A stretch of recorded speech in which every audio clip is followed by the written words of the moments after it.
Hallo Leute, wir sind hier an einer historischen Stätte in der Nähe von Triberg, nur unweit von der Gutachquelle. Die ist in dieser Richtung etwa Luftlinie 4 Kilometer entfernt. Hier hinter mir ist ein historischer Galgen. Keine besonders lässig schöne Gegend für Galgenstricke vor einigen 100 Jahren. Aber dies ist sicher nicht unser Thema heute.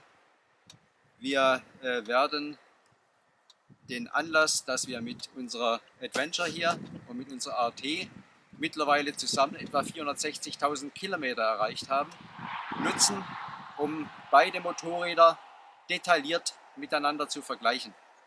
Lasst euch überraschen, wir haben einiges vorbereitet, was wir euch zeigen wollen in dem Zusammenhang.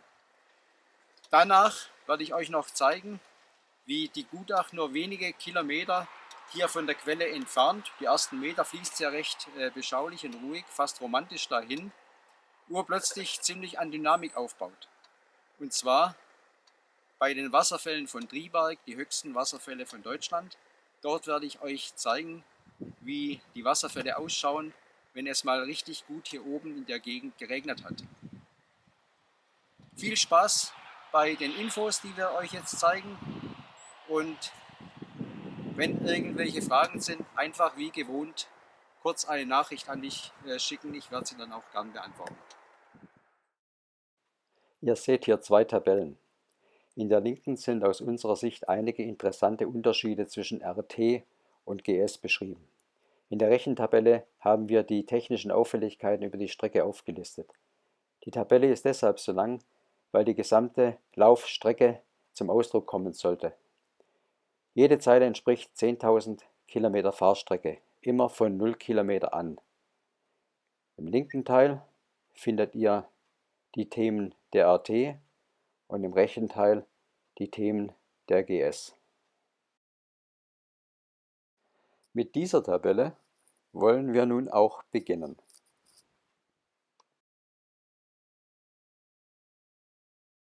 Die ersten 80.000 Kilometer verliefen bei der RT ohne Besonderheiten. Die GS hatte einen gebrochenen Hupenhalter und eine drucklose Hinterradbremse zu bieten. Da ich sehr selten die Fußbremse nutze, haben wir die Überraschung nur durch Zufall bemerkt. Das Bremspedal ließ sich bis zum Anschlag durchtreten, dies auch mehrmals. Auch das klassische Pumpen brachte keine Verbesserung. Beide Schäden wurden auf Garantie behoben. Bis zu 140.000 Kilometer ist unsere RT ein unbeschriebenes Blatt, mit Ausnahme ihres hohen H7 Birnenverschleißes. Im Schnitt ging pro ca. 10.000 Kilometer eine Birne kaputt. Dies hat sich bis heute so fortgesetzt. An was dies liegt, konnte uns der BMW-Service bis jetzt nicht erklären. Wenn jemand nicht sehr viel fährt, stört ihn die Sache vermutlich wenig. Nun zur Adventure. Defekter Tempomat und defekter hinterer Drucksensor ließ sich mit Kontaktspray selbst beheben. Das Spray auf die elektrischen Stecker an Kupplungs- und Bremsgriff und der Tempomat funktionierte wieder. Dies ist bis heute so. Unter der hinteren Sitzbank befindet sich der Empfänger für den Drucksensor. Kontaktspray auf den Stecker und in den Stecker löste das Problem des Drucksensors ebenfalls. So etwa ab ca. 110.000 Kilometer ging der Motor sehr häufig im Schubbetrieb aus. Oft vor Spitzkehren, wenn die Kupplung gezogen war, dann war der Motor aus, ließ sich sofort wieder starten über den Anlasser. Der BMW-Service hat vermutlich die Ursache gefunden, denn nach Reinigen der Drosselklappen ist das Phänomen bis jetzt nicht mehr aufgetreten. Unsere GS hat aktuell etwa 132.000 Kilometer. Für Sie endet die Tabelle hier. Erst bei 154.000 Kilometer hatte unsere RT den ersten technischen Schaden. Der rechte Heizgriff funktionierte nicht mehr. Bei 157.000 Kilometer startete der Motor nicht mehr. Anlasser drehte durch, aber vom Motor kein Mucks. BMW-Diagnose nach Abschleppen, Elektrik der Benzinpumpe defekt. Teil bei BMW getauscht und weiter ging die gute Fahrt. Bei 158.000 Kilometer wurden die Bremsscheiben wegen Erreichen der Verschleißgrenze erneuert. Mitten im Urlaub in der Bretagne ging uns das ESA-Federbein kaputt. Dumm an der ganzen Geschichte, wir hatten das Gepäck im Hotel. Ich wollte noch eine Runde ohne meine Sozia durch die schöne Landschaft dort drehen und hatte das Federbein ganz runtergestellt am Motorrad. Und als wir letztlich am nächsten Tag starten wollten, Motorrad war schon gepackt, ich wollte die BMW wieder nach oben stellen, stellten wir fest, nichts geht mehr.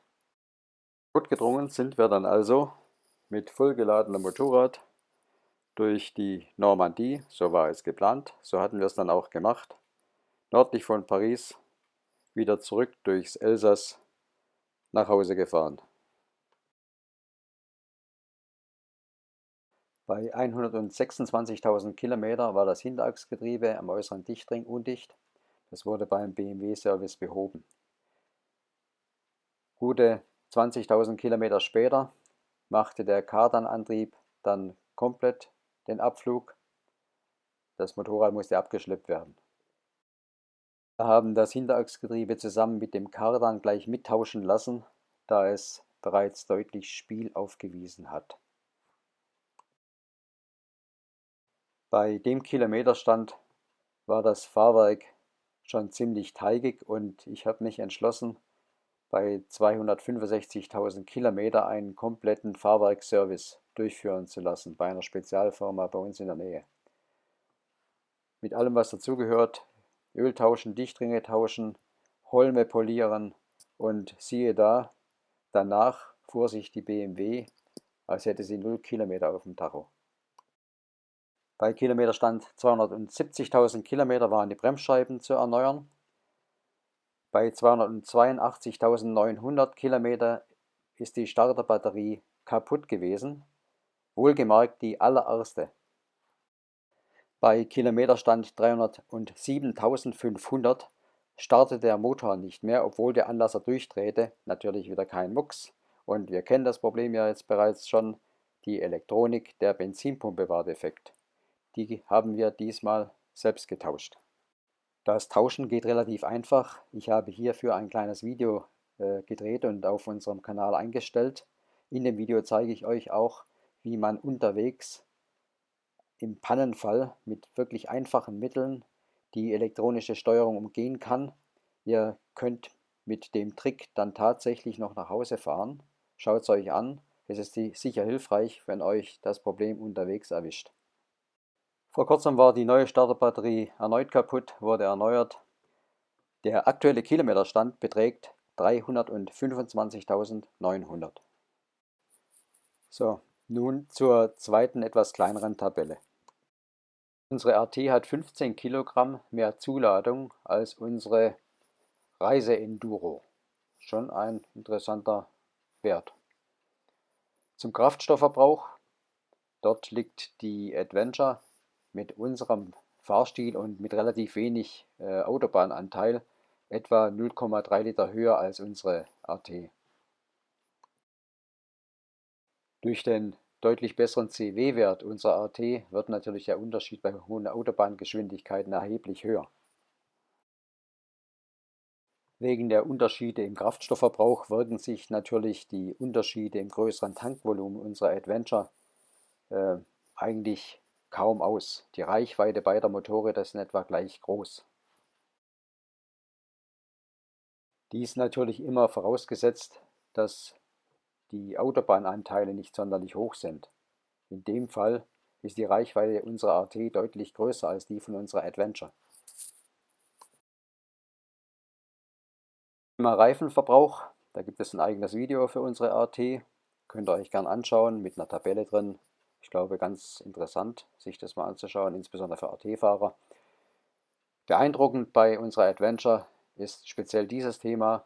Wir hatten auf dem Hinterrad deutlich mehr als 9000 Kilometer und 13.000 am Vorderrad war auch keine Seltenheit. Immer auf größerer Tour. Ein Grund, warum die Servicekosten bei der RT höher sind als bei der Adventure, ist die Verkleidung, die muss demontiert werden zum Service. Ein zweiter Grund ist der Umstand, dass das Getriebe im Motoröl bei der Adventure läuft und bei der RT im separaten Gehäuse ein separater Ölwechsel notwendig ist. In der letzten Zeile findet ihr einige persönliche Ansichten von mir zu beiden Motorrädern. Zusammenfassend möchte ich nur sagen, dass ich mit beiden bis zum heutigen Tage unheimlich gern fahre. Es ist Motorradfahren auf ganz hohem Niveau, insbesondere wenn man die speziellen Ausprägungen und Eigenschaften, die beide Motorräder bieten, zusammengefasst betrachtet. Es lässt sich sportlich mit den Motorrädern über Landstraßen fahren. Es lassen sich schnelle Autobahnetappen mit ihnen bewältigen. Sie sind beide ganz toll im Urlaub, ganz tolle Urlaubsbegleiter. Und jeder wird sicher für sich eigentlich das richtige Motorrad finden, ob nun die RT oder GS. Und ich glaube, das lässt sich durchaus auch auf die 1250er Motorisierung in der Form übertragen. Vielen Dank fürs Zuhören. Es hat mir sehr viel Spaß bereitet, euch dies alles schön vorzubereiten und auch vorzustellen. So Leute, wir sind mit den Infos und dem Video ziemlich durch. Ich hoffe, es hat euch gefallen. Ihr hattet auch Spaß an den Infos, konntet etwas damit anfangen und wie bereits vorher erwähnt, wenn noch offene Fragen sind, einfach eine Nachricht schicken. Ich will versuchen, so ich sie beantworten kann, sie gerne beantworten. Euch noch einen schönen Herbst mit dem Motorrad. Genießt das Motorradfahren, habt Spaß daran und alles Gute, euer Felix. Servus.